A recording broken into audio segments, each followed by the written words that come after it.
Welcome back, fam, to Bobby Ramo's Bottom Line YouTube channel. Hope everybody's doing well. Today's Black History icon is the fantastic ball player and man, Oscar Robertson. Big O, and Oscar Robertson's in the Basketball Hall of Fame. Easily one of the top 5 players of all time, if not 3. Some people say the best. Everybody made a big deal with James Harden averaging a triple-double last season, and Russell Westbrook doing it a couple of years ago. Well, Oscar Robertson averaged the triple-double for years. Matter of fact, he really did it 5 years in a row. He was decimal points away from averaging a triple-double for 5 years straight. Okay, just a fantastic player. Finally won a championship when he got traded to the Milwaukee Bucks with Kareem Abdul-Jabbar, then a young Lou Alcindor. And I was a real Bucks fan back then with Bobby Dandridge and Curtis Perry and John McLaughlin and all those guys. But a great player, there's no doubt about that. But what I want to talk about today, a lot of people don't know or have forgotten, the NBA has the Oscar Robertson rule, okay? Oscar Robertson is basically the Kurt Flood of the NBA, okay? What he did in his lawsuit, he made the NBA players, he opened the door for them to become millionaires. He went to the University of Cincinnati, went through a lot of racial turmoil there prior to the NBA. That movie, and I can't think of the actors, Gene Haskins, not Haskins, but I can't think of his name. You folks know. That big basketball movie, old time movie. A lot of that had to do with Oscar Robertson. And Hoosiers, yeah. But anyway, he gets drafted. That's Bobby upstairs singing. He gets drafted and he goes to the Cincinnati Royals. Already a great player, already an all-star.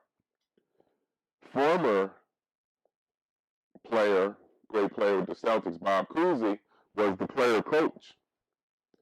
And Oscar Robertson was going through it again in Cincinnati, even then they threw a black cat on the court, He went through a lot of racial taunts and stuff like that. And Bob Cousy, who was way past his time, he was a player coach, he was about 99 years old at that point, he benched Oscar Robertson and put his old ass in over the great Oscar Robertson. That's part of the reason why he got out of Cincinnati. Problems with Bob Cousy. So that's just some of the player stuff with him. But let me go back to the meat of why I'm talking about him today.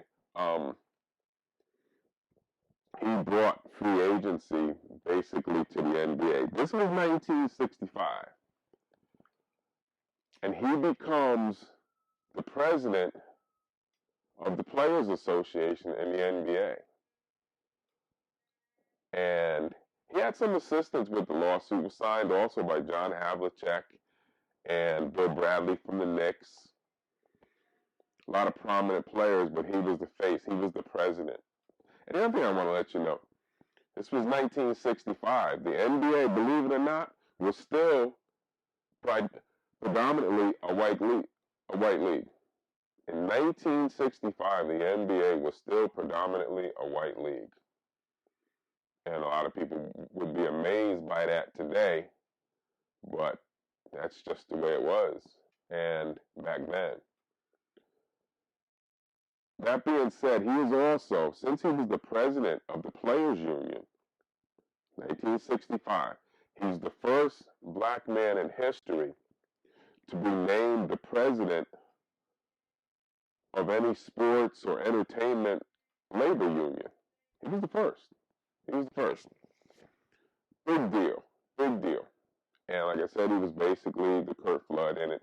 I can't go into depth because it would make this too long, but he did a lot so that the ABA could not combine with the NBA and the NBA keep certain players like they were cattle.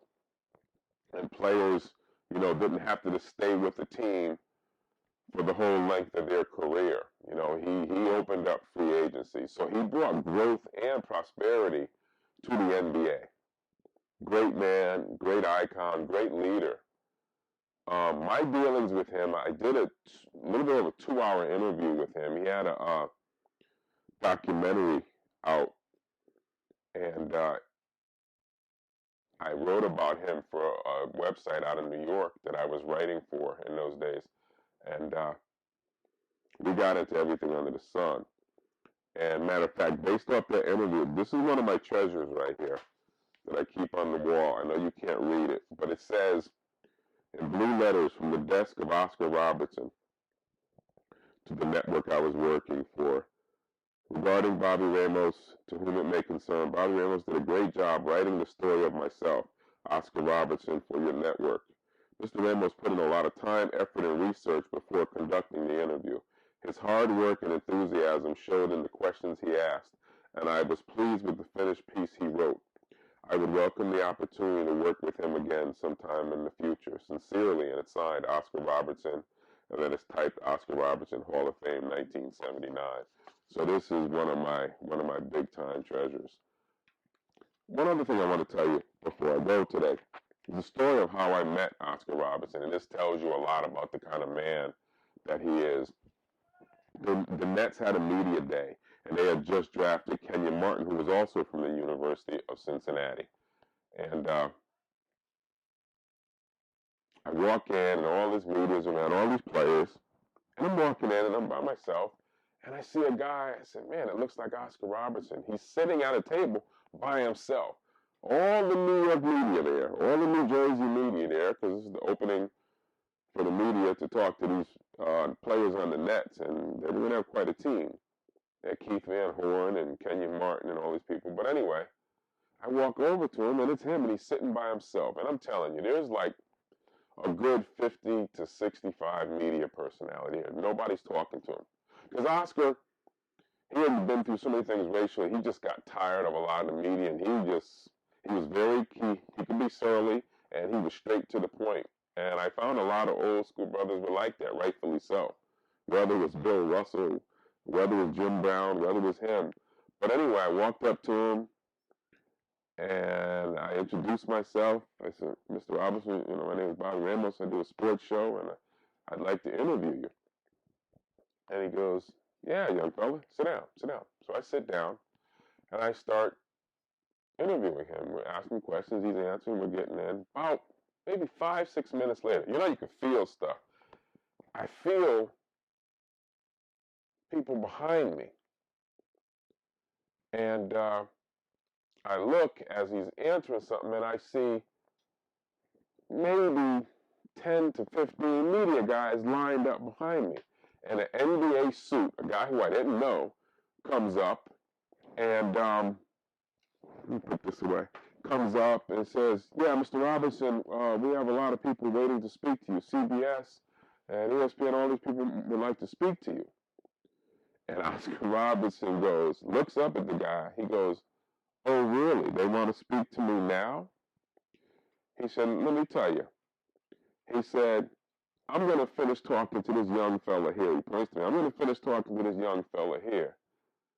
And then maybe I'll decide if I'm going to talk to those guys standing behind him. The media guy just walked away with his head between his legs. And that was him. I knew the dynamics. He knew the dynamics. Oh, all these people didn't want to talk to me for whatever reason before. But now they see this brother who broke the ice and we're talking. Now they figure I'm safe and I'm not going to bite or hurt anybody. That's just what that was about. And he finished. He looked away from the guy. He goes, go ahead, Bobby, finish.